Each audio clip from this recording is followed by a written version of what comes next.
Hello students, আশা করি তোমরা সবাই ভালো আছো। দেখো, আর বলতে গেলে ১ মাস মতো পরীক্ষাকে বাকি আছে। তোমাদের প্রিপারেশান যেন ভালোই হয়। দেখো, অলরেডি তোমাদের ৯টা স্কুল করে দিয়েছি। আজকের এই ভিডিওটা ফিজিক্যাল সায়েন্সের ১০ নম্বর স্কুল। ৩ দাগের ১ দেখো, বায়োফুয়েল কি, এর একটি ব্যবহার উল্লেখ করো। উত্তর দেখে নাও। বায়োফুয়েল হলো উদ্ভিদ বা প্রাণিজ পদার্থ থেকে প্রাপ্ত এক ধরনের জ্বালানি। এটি একটি পুনর্নবীকরণযোগ্য শক্তির উৎস। এর একটি ব্যবহার হলো, এটি মোটরগাড়ি, বাস এবং অন্যান্য যানবাহনের জন্য পেট্রোল বা ডিজেলের বিকল্প হিসেবে ব্যবহৃত হতে পারে। অথবা দেখো, ওজোন স্তর ধ্বংসে সিএফসি এর ভূমিকা উল্লেখ করো। ক্লোরোফ্লুরোকার্বন ওজোন স্তর ধ্বংসে প্রধান ভূমিকা পালন করে। সিএফসি গ্যাসগুলি বায়ুমণ্ডলের স্ট্র্যাটোস্ফিয়ার স্তরে পৌঁছায়। সেখানে অতিবেগুনি রশ্মির প্রভাবে সিএফসি ভেঙে ক্লোরিন মুক্ত করে।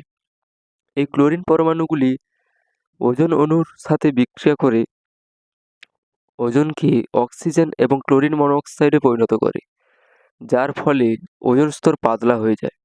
একটি ক্লোরিন পরমাণু হাজার হাজার ওজোন অণু ধ্বংস করতে পারে। বিক্রিয়াগুলো তোমাদের আগেই করে দিয়েছি বা বই থেকে করে নেবে।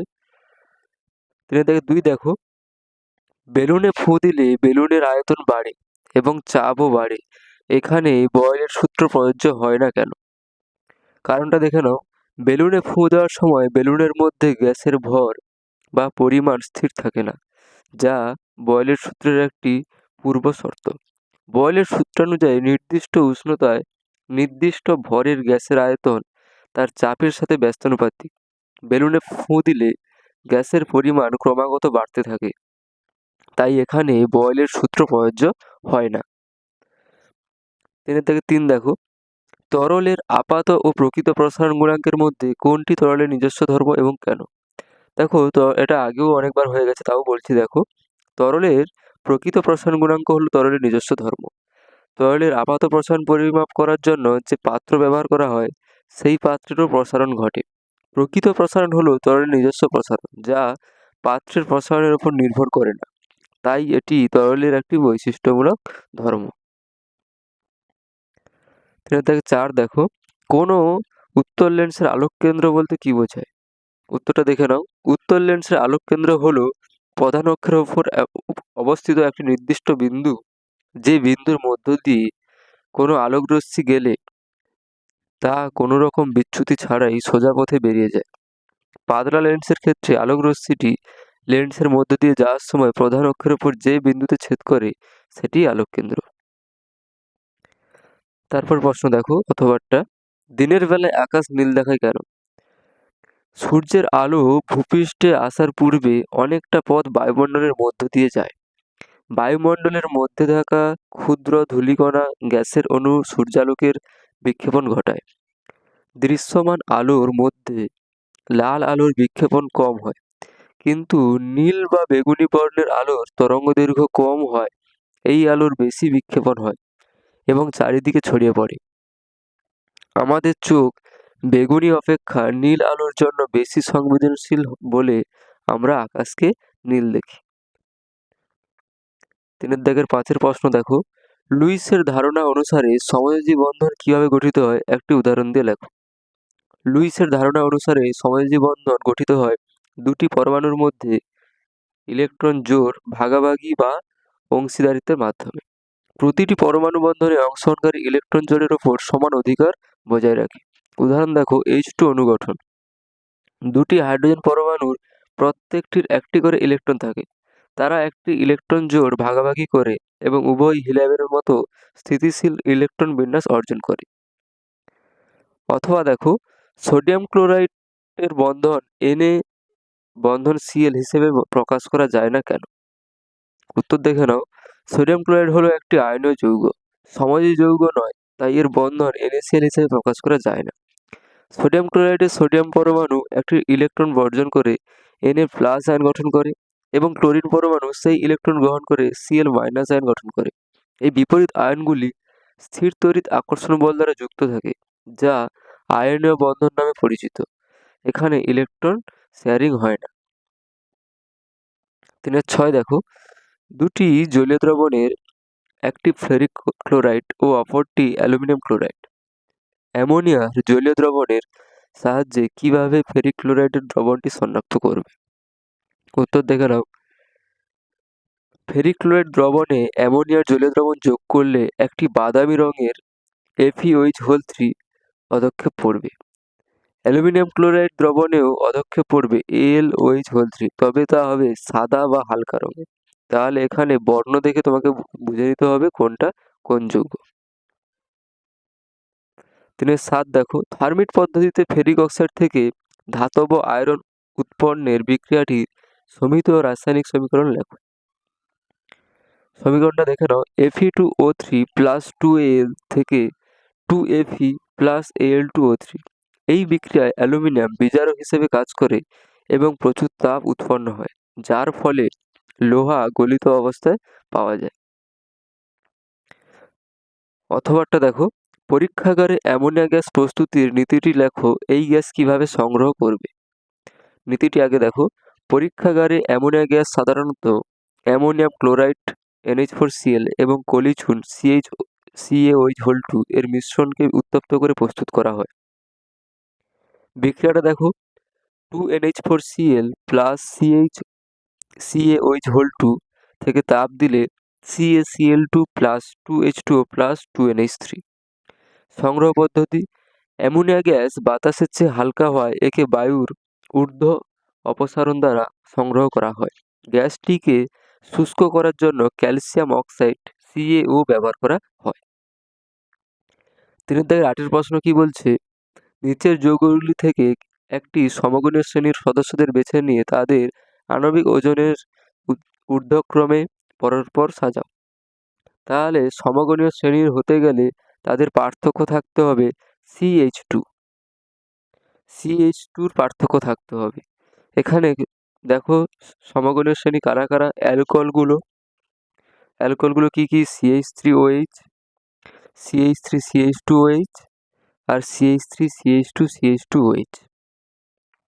এদের আণবিক ওজন ঊর্ধ্বক্রমে সাজানো হলে দেখো সবচেয়ে কম হচ্ছে কার? CH3OH, তারপরে হচ্ছে CH3CH2OH, আর শেষে একদম CH3CH2CH2OH, যার হচ্ছে কত? আণবিক ওজন 60। তুলে নেবে এটা ভালো করে।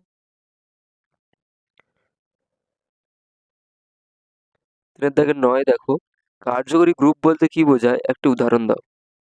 উত্তর দেখে নাও। কার্যকরী গ্রুপ হলো কোনো জৈব যৌগের অণুতে উপস্থিত একটি পরমাণু বা পরমাণু পুঞ্জ, যা ওই যৌগের রাসায়নিক ধর্ম ও বৈশিষ্ট্য নির্ধারণ করে। উদাহরণ হচ্ছে অ্যালকোহল শ্রেণীর কার্যকরী গ্রুপ হলো হাইড্রক্সিল গ্রুপ OH, যেটা এই গ্রুপটি থাকার কারণে মিথানল বা ইথানলের মতো যৌগগুলি অ্যালকোহলের ধর্ম প্রদর্শন করে। অথবাটা দেখো, অ্যালডিহাইডের কার্যকরী মূলকের গঠন সংকেত দাও। গঠনগত সমবায়তার একটি উদাহরণ দাও। তাহলে অ্যালডিহাইডের কার্যকরী মূলকের গঠন সংকেত কি? সিঙ্গেল বন্ড CHO, বা লিখতে পারো সিঙ্গেল বন্ড C ব্র্যাকেটের মধ্যে ডবল বন্ড OH।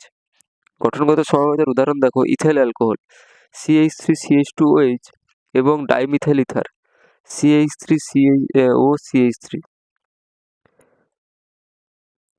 আচ্ছা, এটা হচ্ছে কার্যকরী গ্রুপ গঠিত সমবায়তা।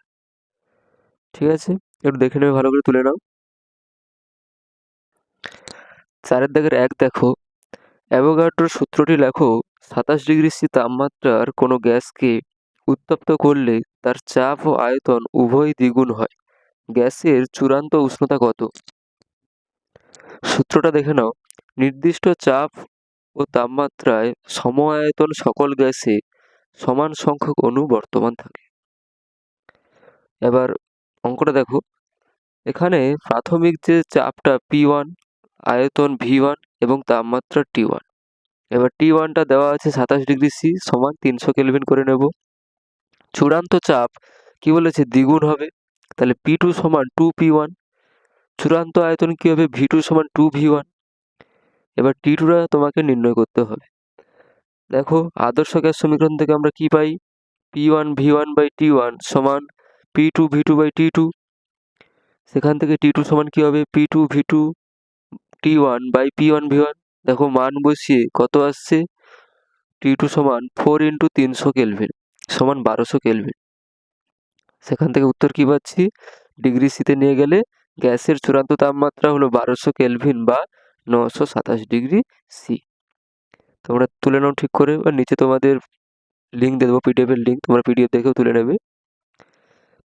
4-2 দেখো, এসটিপিতে 1.12 লিটার CO2 গ্যাস উৎপন্ন করতে কি পরিমাণ বিশুদ্ধ MgCO3 কে লঘু HCl এর সঙ্গে বিক্রিয়া করাতে হবে? বিক্রিয়াটা দেখো, MgCO3 প্লাস 2HCl থেকে MgCl2 plus 2H2O plus CO2। এখানে MgCO3 আণবিক ভর দেখো বের করে নেওয়া হয়েছে 84 গ্রাম, এবং এসটিপিতে 1 মোল CO2 এর আয়তন কত হয়, 22.4 লিটার। তাহলে তোমরা ঐকিক নিয়মটা করবে, 22.4 লিটার CO2 উৎপন্ন করতে 84 গ্রাম MgCO3 প্রয়োজন, একে কত আর 1.12 লিটারে কত। তাহলে এরকম করে কাটাটি করে তোমাদের উত্তর আসবে 4.2 লিটার। ঠিক আছে, ঠিক করে তুলে নেবে, এটা ঐকিক নিয়ম করতে হবে জাস্ট। অথবাটা দেখো, লোহিত তপ্ত লোহার সাথে স্টিমের বিক্রিয়া কি আছে, অঙ্কটা কি আছে, 21 গ্রাম লোহিত তপ্ত আয়রনের উপর দিয়ে স্টিম চালনা করলে কি পরিমাণ H2 পাওয়া যাবে? এসটিপিতে ওই H2 এর আয়তন কত হবে? দেখো, বিক্রিয়াটা তোমাকে জানতে হবে, বিক্রিয়াটা কি, 3Fe প্লাস 4H2O থেকে Fe3O4 প্লাস 4H2। এবার এখানে তোমার Fe এর পারমাণবিক ভর দেওয়া আছে 56, তাহলে 3 মোল Fe এর ভর কত হবে, 168 গ্রাম। 4 মোল H2 এর ভর কত হবে, 8 গ্রাম। এসটিপিতে 4 মোল H2 এর আয়তন কত হবে, 4 × 22.4 সমান 89.6 লিটার। তাহলে এখানে প্রথম যেটা আছে 21 গ্রাম করলে কত পাওয়া যাবে, তাহলে ঐকিক নিয়মটা করে দাও, 168 গ্রাম Fe থেকে 8 গ্রাম H2 পাওয়া যায়, একে কত আর 21 গ্রামে কত, দেখো কাটাকাটি করে 1 গ্রাম, আর 1 গ্রামে তাহলে কি হবে, H2 এর আয়তনটা কত হবে, 11.2 লিটার। কারণ দেখো 2 গ্রামের হয় 22.4 লিটার, তোমরা 1 গ্রামে করে নেবে, তার অর্ধেক 11.2 লিটার, বা এরকম করতে পারো যেরকম খুশি দেওয়া আছে। 4-3 দেখো, 20 ডিগ্রি সি উষ্ণতায় একটি তামার দণ্ডের দৈর্ঘ্য 1.50 মিটার। 100 ডিগ্রি সি তাপমাত্রা পর্যন্ত উত্তপ্ত করলে দণ্ডটির দৈর্ঘ্য কত হবে? তামার দৈর্ঘ্য প্রসারণ গুণাঙ্ক দেওয়া আছে। তাহলে কি কি দেওয়া আছে, আমার প্রাথমিক দৈর্ঘ্য L1 দেওয়া আছে, তাপমাত্রা T1 সমান 20 ডিগ্রি সি, চূড়ান্ত তাপমাত্রা T2 সমান 100 ডিগ্রি সি, তাপমাত্রার পার্থক্য ডেল্টা টি সমান কত হচ্ছে, 80 ডিগ্রি সি, তামার দৈর্ঘ্য প্রসারণ গুণাঙ্ক আলফা সমান দেওয়া আছে। এবার সূত্রটা কি, যে L2 সমান L1 × 1 প্লাস আলফা ডেল্টা টি। দেখো মানগুলো বসিয়ে দিয়ে এখানে L2 সমান তোমাকে নিজেকে বার করতে হবে বা তুলে নেবে, দেখলেই বুঝতে পারবে। তাহলে L2 সমান কত উত্তর বেরোবে, 1.50204 মিটার। ঠিক করে কিন্তু তুলে নেবে তোমরা, হ্যাঁ। আচ্ছা, তারপরে দেখো, একটি তামার প্লেটের ক্ষেত্রফল 1 মিটার স্কোয়ার এবং রোধ 50 ওহম, এর দুই তলের উষ্ণতার পার্থক্য 100 ডিগ্রি সি। তামার তাপ পরিবাহিতাঙ্ক 0.9 সিজিএস একক হলে প্লেটের মধ্য দিয়ে 10 মিনিটে কত তাপ পরিবাহিত হবে? তাহলে দেখে নাও, ক্ষেত্রফলটা এ দেওয়া আছে 1 মিটার স্কোয়ার, সেখান থেকে 10⁴ সেমি স্কোয়ার করে নেব। উষ্ণতার পার্থক্য ডেল থিটা সমান 100 ডিগ্রি সি, সময় টি সমান 10 মিনিট সমান 600 সেকেন্ড, কে সমান 0.9 সিজিএস, প্লেটের পুরুত্ব বা দৈর্ঘ্য এল। এখানে পরিবাহিত তাপের যে সূত্রটা তোমাদের জানতে হবে, যে কিউ সমান K A del theta T by L. সব মান বসিয়ে দেখো উত্তর চলে এসছে 5400 × 10⁶ ক্যালোরি। আর এখানে ধরে নেওয়া হয়েছে পুরুত্ব এক্স সেমি, এখানে প্লেটের পুরুত্ব এল সমান 1 সেমি ধরে নেওয়া হয়েছে। তাহলে তোমরা কিন্তু এটা দেখে তুলে নেবে, ঠিক আছে। 4 দেখো, আপেক্ষিক প্রতিসরাঙ্ক ও পরম প্রতিসরাঙ্কের মধ্যে সম্পর্কটি লেখো, কোনো মাধ্যমের প্রতিসরাঙ্ক কি কি বিষয়ের উপর নির্ভর করে?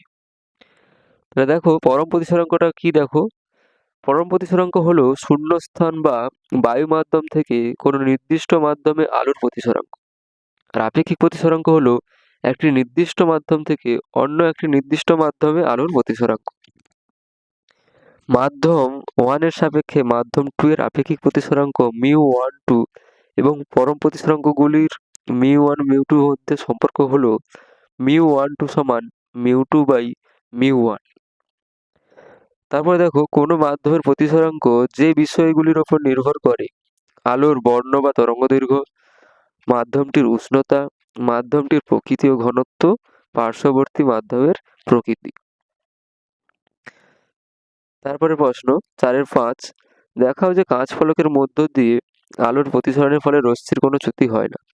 দেখো তোমাদের যে আলো চ্যাপ্টারের প্রমাণগুলো রয়েছে সেগুলো আর করাচ্ছি না, তোমরা অলরেডি করে নিয়েছো।